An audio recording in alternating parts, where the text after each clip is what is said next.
Chapter 2 is about shaping and the walking hand.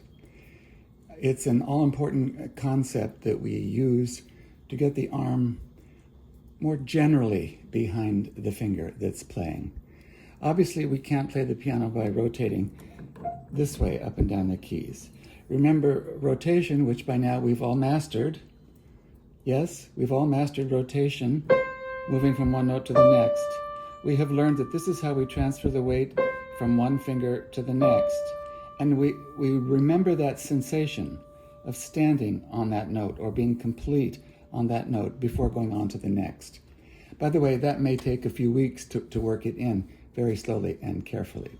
So the next step is, how do we get the arm behind the finger as we're playing? Obviously, this is a quick movement, yes, but we can't do that up and down the keys. It's much too big a movement and it doesn't work anyhow. So you may ask, how do we do that then? Well, I'm going to show some examples that are in the book, but first I want to give just kind of a general explanation of what it looks like playing an arpeggio, up and back. So if I do the movement without the notes at all, it looks like this. Notice my thumb is being allowed to go with my hand. I'm not going to try to block the chord like this. This separates the fingers from the arm and the hand, preventing the fingers from being supported by the arm. So this is a no-no. Notice I'm taking my thumb with my hand and under, slightly under shape, and now slightly over on the way back down again.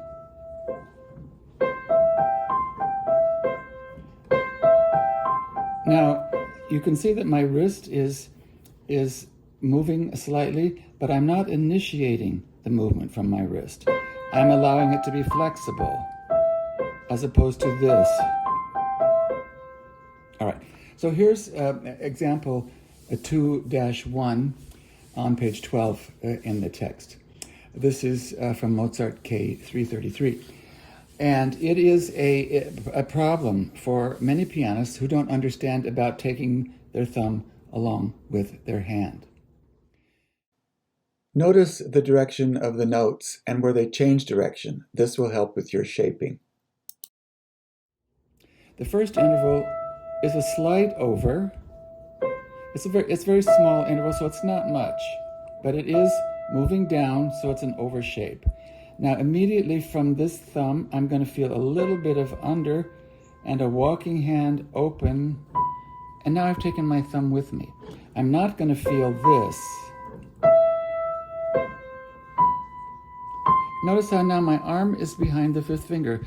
By the way, there is nothing wrong with the fifth finger. It is not weak, as long as we know how to play it with the support from the arm. So once again, it's over and under for this big interval. Over again on the way down. Up again. Over, under, over on the way down.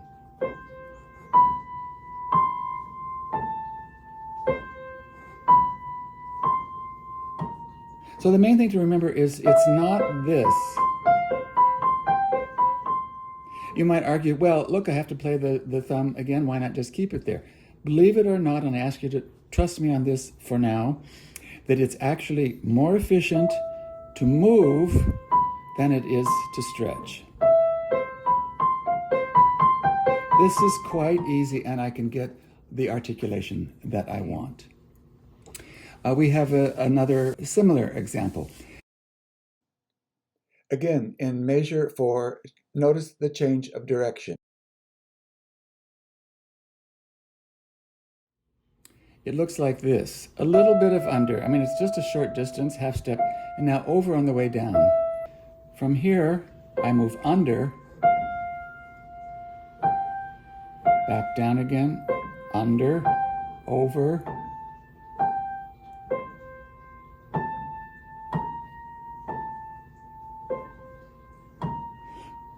once again,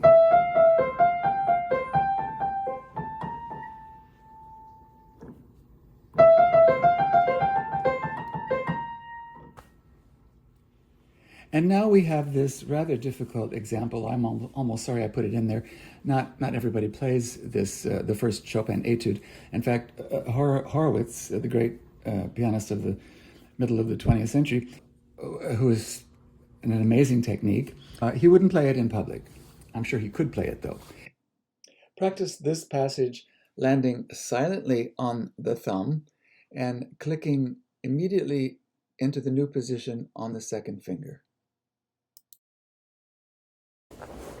I'll play this in the middle octave just to keep it in camera range.